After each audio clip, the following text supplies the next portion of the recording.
Hello, and welcome to another edition of Sharp Takes. So, the legislative session is over, at least temporarily. I think they might be called back if the federal government does really terrible things to the state.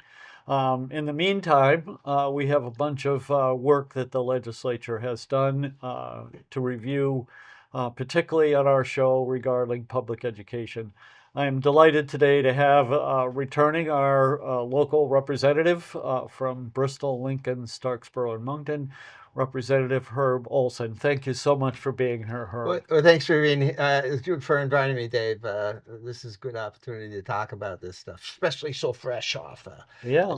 having the session in. So what happened with the education bill? Where are we at? They passed the bill. Yeah. It's a very complex thing, and there's a lot of stuff in it that I think really affects the community, our community in particular. A lot of communities around the state, but I think ours in particular. And it was a tough thing. Uh, Ultimately, I voted no on the bill.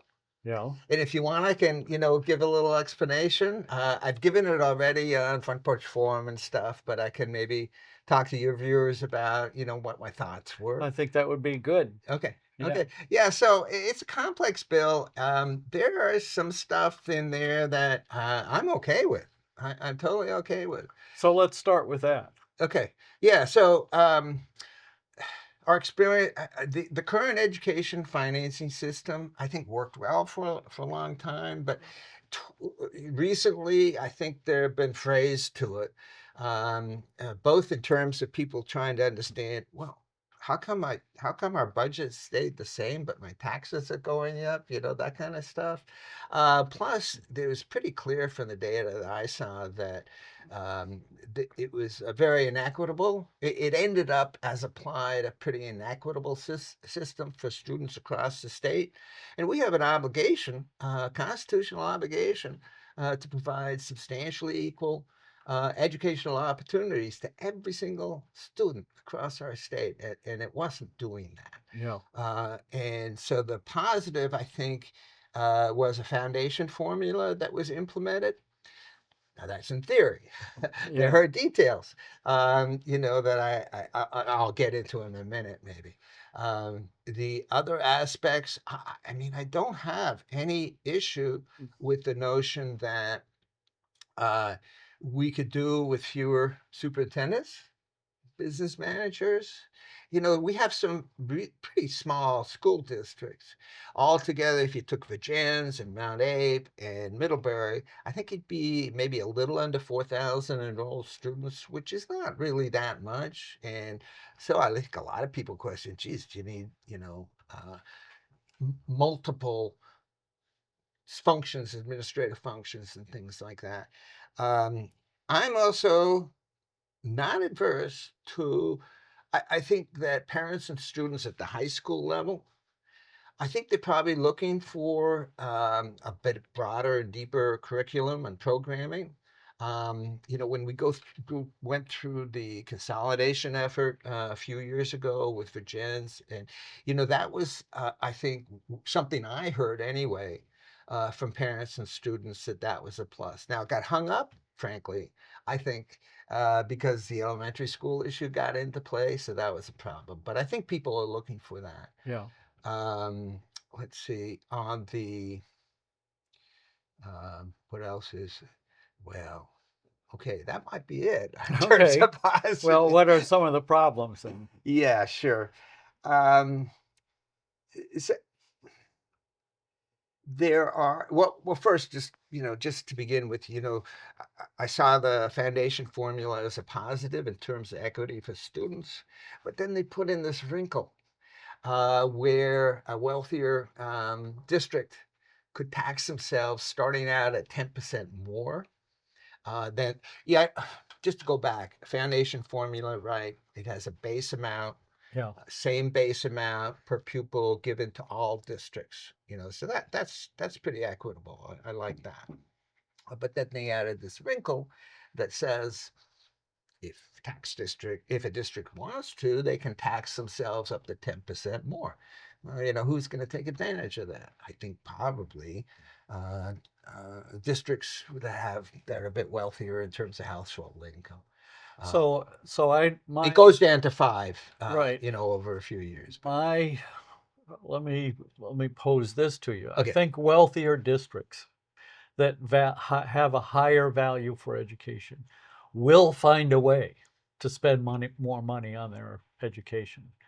Whether it's the town owning the skating rink or the gym and leasing it to the school district for $1, these there are ways where you can have a gift to the school district sure, or whatever. sure, So I think wealthy districts that have a high value of education will find a way to spend the amount of money they think is appropriate yeah, for delivering yeah, education to their children. yeah, So I think it's important that we recognize that yep, and that we have some sort of mechanism that then levels that across the state. And I've been told that that is in the bill, okay. some So sort of sharing mechanism.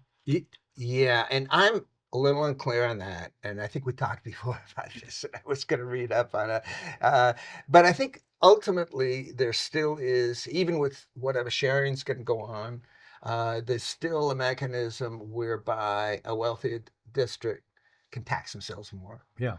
than another district. The one thing I would quibble about in your statement there is that some of these wealthier districts value education more. I don't know if that's the case. They it may be as much a function of what the typical household income is in the district. I It didn't might be. I didn't mean to imply or say more Oh, okay. than a middle. A lot of people have a high value for education. Um, it's just they're able to fund their Okay. high value of education Okay. more easily. Yes, yes, that's good. Yeah, That's good. And I understand there's some mechanism for sharing in the excess taxing authority. right. And you're right that you know probably folks will find a way. It's all though what the parameters are. Yeah, 5% is $2 million around yeah. in our amount a budget here. I'm not sure what the calculation is for Lincoln, but that's $2 million is a pretty big deal for It's a good. small little It's big district. money. Yeah, sure. And is our community ready to do that? I don't know, but it just doesn't feel right, and I just Well, I it think they one of the big problems with the previous foundation formula, which this one yeah, is subject to, yeah, is if the legislature doesn't adequately increase the foundation amount on an annual basis, local people across the state are going to need to find way or want to find yeah, ways to provide adequate education for yeah, their kids yeah, because really many Vermonters value educating our children, realize that our children are maybe our best resource. And if we absolutely. don't invest in those children and invest in their education, we're foolish. Oh, And, oh, and I couldn't agree with you more. And I think that is a real danger of the foundation formula. I'm not sure how you can deal with that other than keeping policymakers' feet to the fire, and Yes, but yeah, we have healthcare going up double digits on an annual basis, and the inflation factor yeah, that's in the law, as I yeah, understand it, yeah, the inflation factor that's in the law is around 2.5%. Well, that gets yeah. blown out of the water just with the healthcare costs. I, I, I, Never mind the educational cost I, increases. I totally agree. I totally agree with you. And that's part of the problem. That's the other problem I have with the foundation formula is that the base amount, they have it set right now, and then they say they're going to inflate it. So, that's what, 3 years or so. And so who knows what's going to Yeah, happen at that yeah. point. But it does. So under the numbers that I saw out of the Joint Fiscal Office said that the Manning budget and the Lincoln budget would need to go down 8% in order to satisfy that base amount. Right. That's a lot. It is a lot. That's how are they going to do that? And the problem I have is alluding to what you're talking about. What are the costs that are beyond the control of a district, right? There's healthcare. Frankly, I think there's a lot that the state has put on districts that cost a lot of money. So if you have all these requirements, things beyond their control, right? Um, and then you're telling a district you got to cut by 8%, well, then you're going right into teachers and programs. Program with the so-called curriculum improvements to create equity. You're going right in and digging those out, and Correct. So that's not helpful. I had a real problem with that. I kept beating my head against the wall and talking to people saying, geez, we have, I think it's around $3 billion of education spending in the ed fund right now.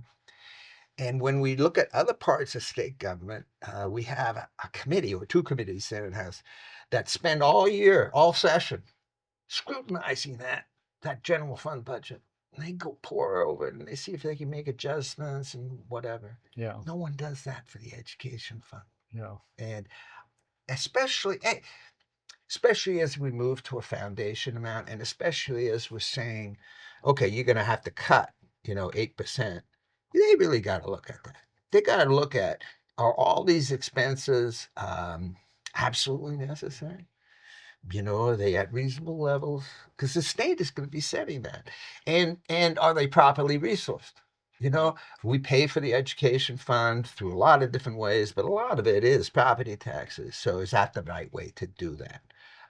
And I'm looking forward to continuing my advocacy on that effort, when we get around to next year. And because I think it's logical, I think it's sensible, especially as we're moving to the foundation. yeah, yeah.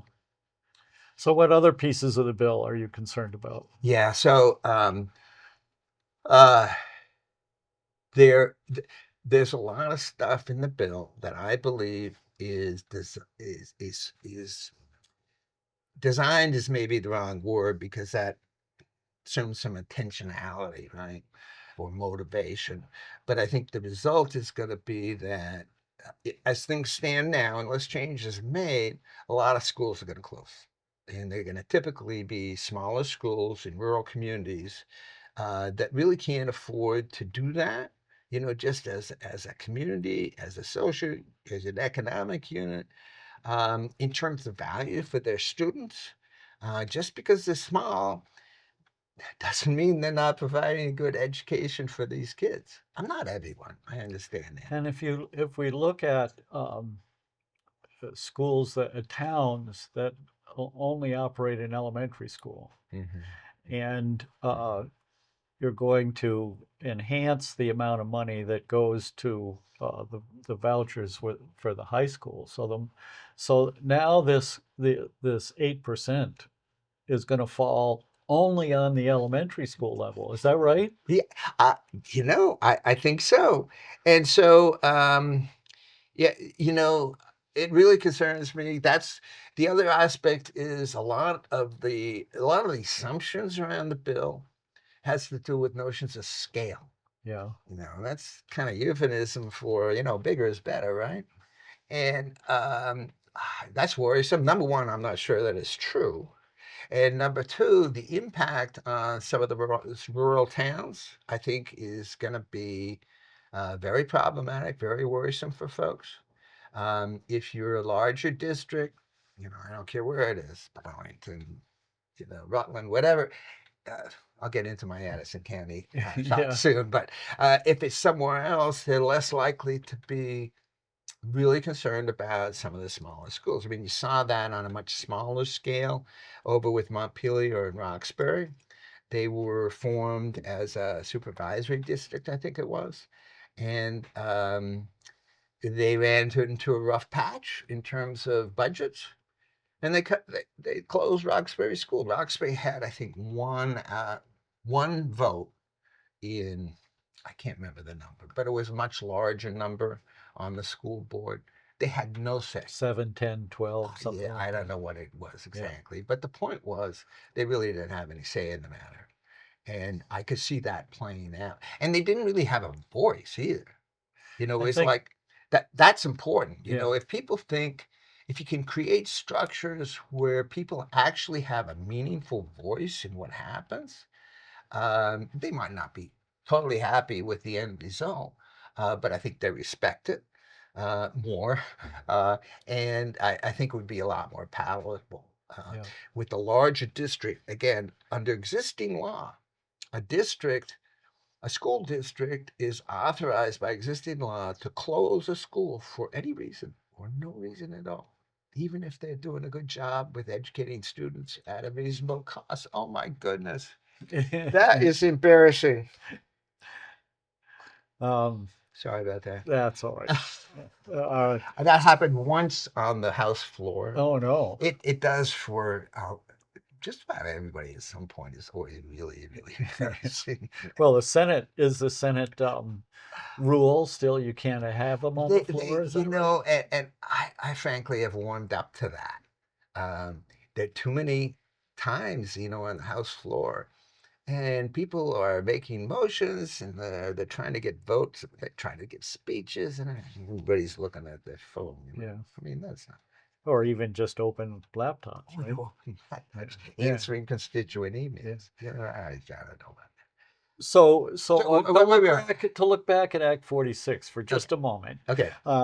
and we had the consolidation of administration in Addison County, in the three districts in Addison County. And one of the things that we took testimony on when we were developing that bill, when the legislature was developing that bill, was that the demographic problems were at the high school level.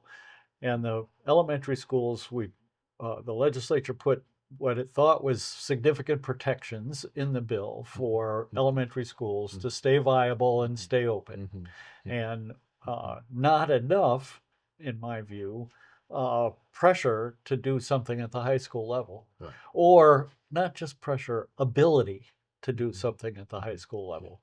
So superintendents are stuck within their own realm, one high school and a few elementary schools, of trying to solve financial problems. Correct. And it became easier in Addison County to close elementary schools than it was to move in a direction with high schools. And I wonder, is that same dynamic now set up in this bill? I think that's absolutely correct. It's even more so because the districts will be even bigger. And I think the same sort of motivations that you talked about, I think, are going to be in play, but on a larger scale. Won't they have the ability to solve these problems at the high school level that they did not have under Act 46? I don't know what's changed. Number one, in terms of that dynamic, and that's where I'd like to get to sort of more future kind of vision kind of stuff. So I think in the absence of our community talking about what we want for our schools, those forces are going to be at play. Bigger is better. A district that is centralized control, not much in the way of connection or trust, frankly, with communities. And that's, it's going to tend to have some of the things that happened, a few years ago where, districts would try to close an elementary school, but wouldn't look at, high school stuff. And it was very difficult. I fear that some of that's going to happen now. I would, unless something's done, something, needs to change. Now, we are in a process. This is not the end of the road for this bill or this process. There are plenty of things that need to happen before this new system goes into place. So what would you like to see in Addison County? What I'd like to see is something that would break the tendencies that you were just talking about. Ideally, let me back up a little bit.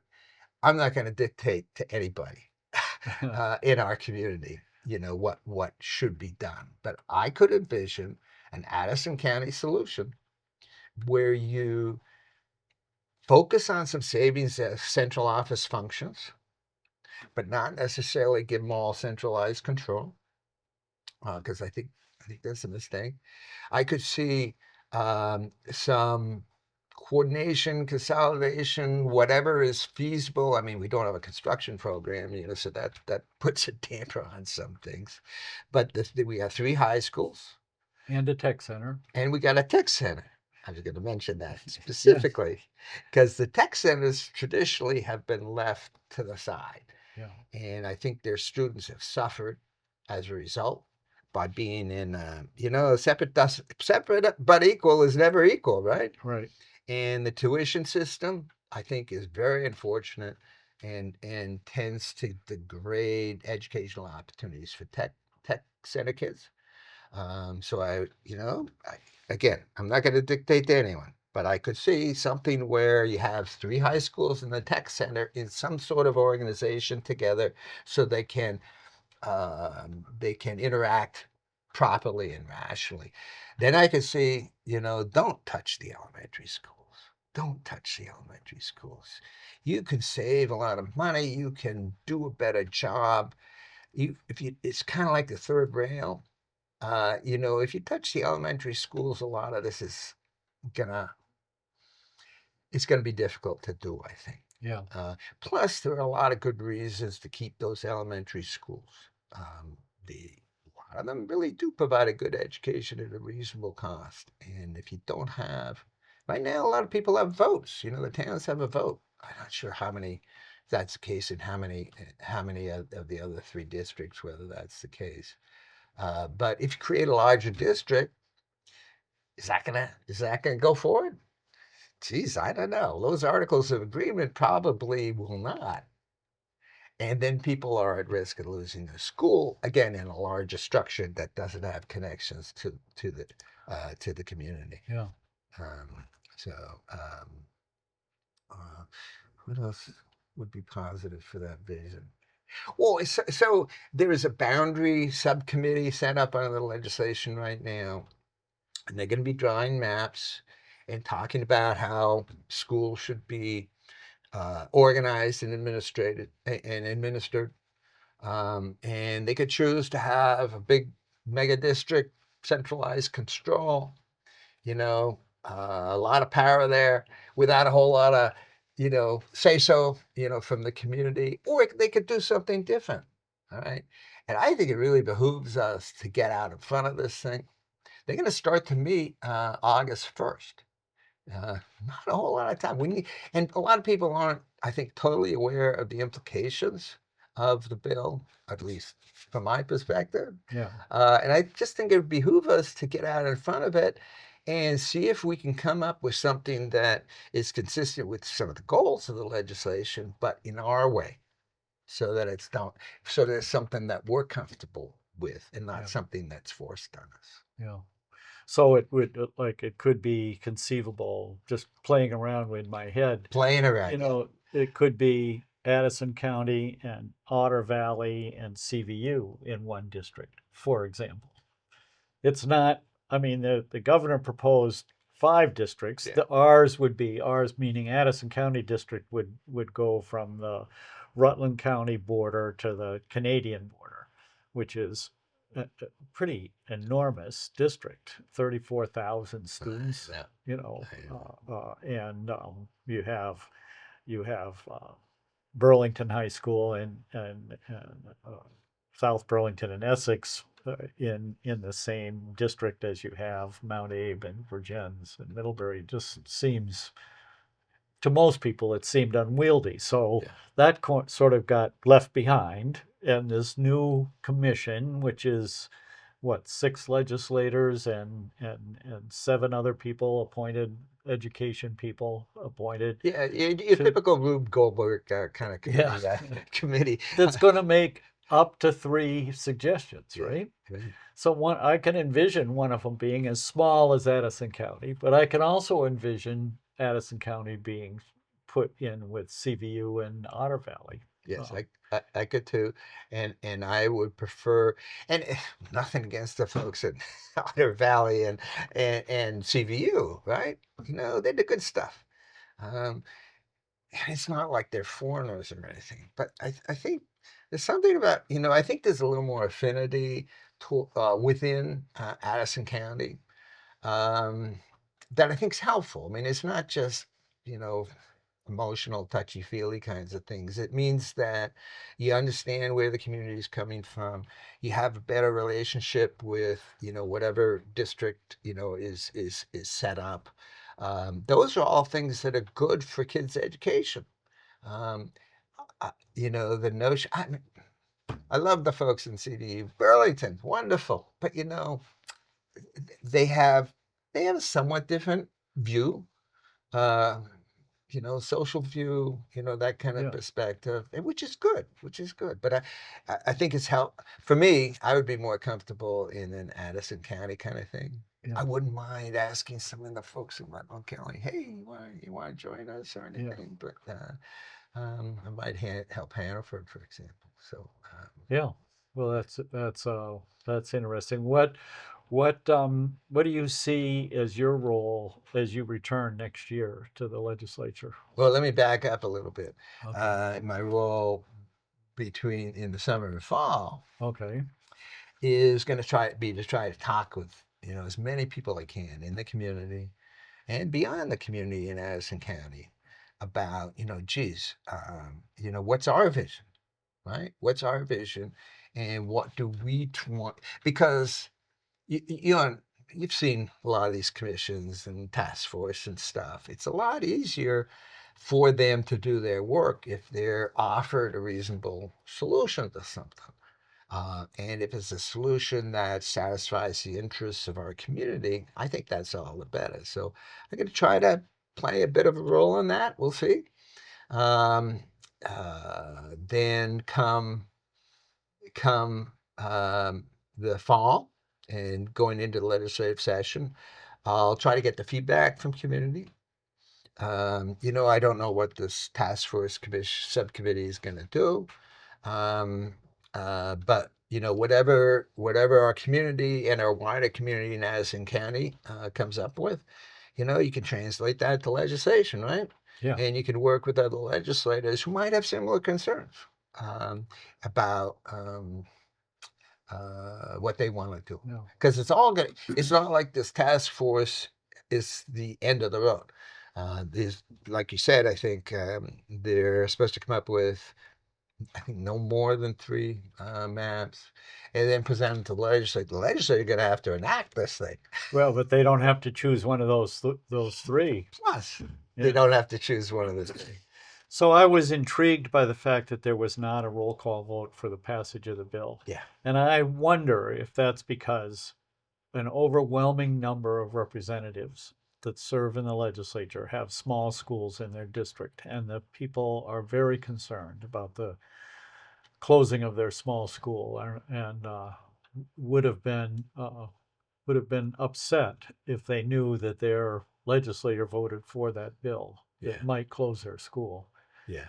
So I've been thinking about that one. I was sitting in my seat in the House, getting ready to hear a lot of speeches and people saying what they thought for and against the bill. And that's a good function.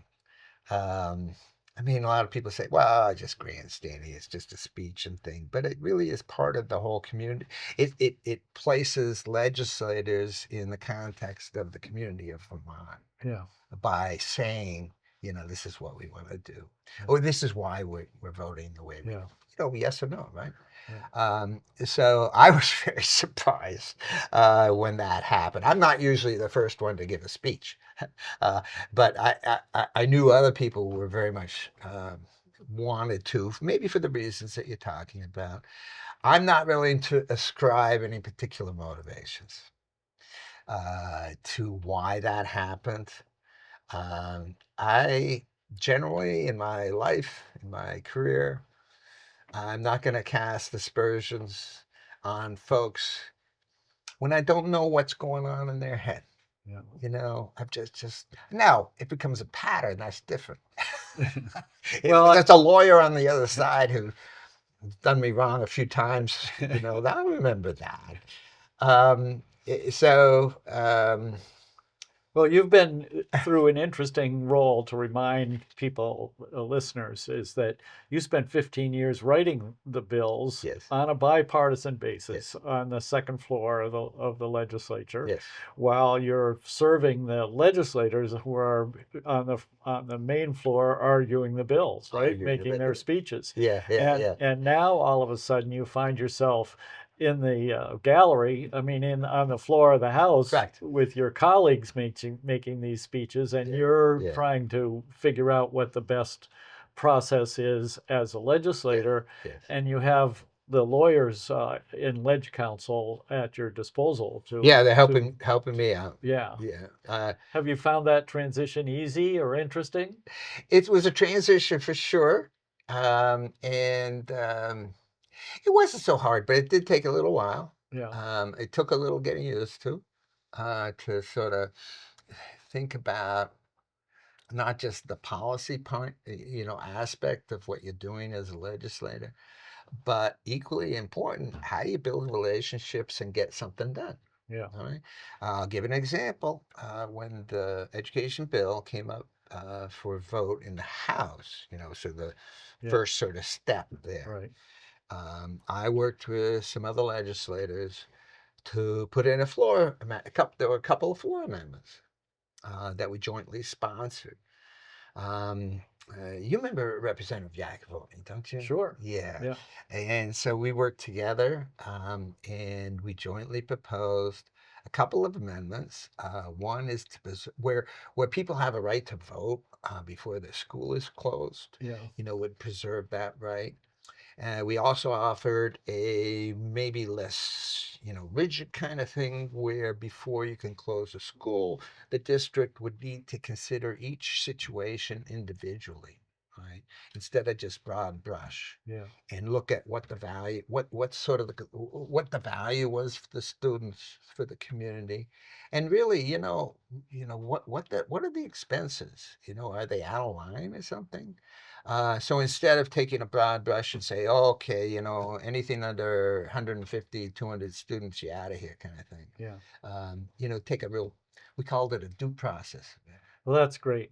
So we've come to an end. Okay, Unfortunately, maybe we'll have to get you back. super, I'm sure we'll have to get you back as great, we work great. through this Yeah, process, yeah, because the bill has not just the summer and the next year's session, but I think it has like a 5 year timeline at this point, mhm. which some people think is too rushed, so it might even be extended. So we'll have plenty of opportunity There we to go. explore this further. And thank you so much for Well, I've joining us enjoyed it today. very much. Especially 1 week after the session, I get to unload a lot of thoughts here. All right. So I appreciate it. And thank you for listening. This concludes another edition of Sharp Takes. Please pay attention to what's happening in your school, in your community, and in the legislature as this process moves forward. Thank you very much for listening. Want to be a guest on Sharp Takes? Have an opinion you want Dave to hear about? Email davesharp@gmavt.net.